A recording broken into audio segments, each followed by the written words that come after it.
45 ఏళ్ళు ఈ యొక్క పాలిటిక్స్‌కు సంబంధించి అన్ని రకాలుగా చూస్తా ఉన్నారు. మీ మీ ఆయన గురించి ఫస్ట్ మాట్లాడాలనుకుంటే, మొదట్లో మొదలుపెట్టినప్పుడు మీరేమన్నారు అసలు? మీరు సపోర్ట్ చేశారా? లేకపోతే ఎందుకు మనకన్నారా?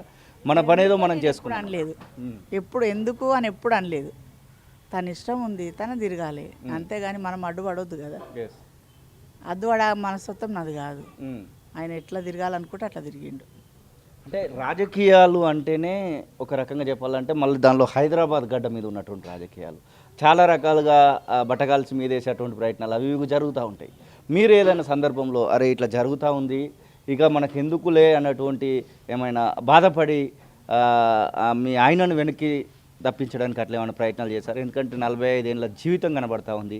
ఒకటి 2 సార్లు బీఫామ్ ఇస్తారు, ఎమ్మెల్యే అవుతాడు, లేకపోతే ఇక్కడ మేయర్ అవుతాడు అనేటువంటి సందర్భాలు కూడా వచ్చాయి. అటు పీజేఆర్కు రైట్ హ్యాండ్గా మెదిలినటువంటి సందర్భాలు చూసాం. ఎప్పుడైనా మీకు వెనక్కి తగ్గుదాము, ఇంకా మనకు రాజకీయాలు వద్దు, ఏదో వ్యాపారాలు చేసుకుందాం అనేటువంటి ఆలోచన వచ్చింది?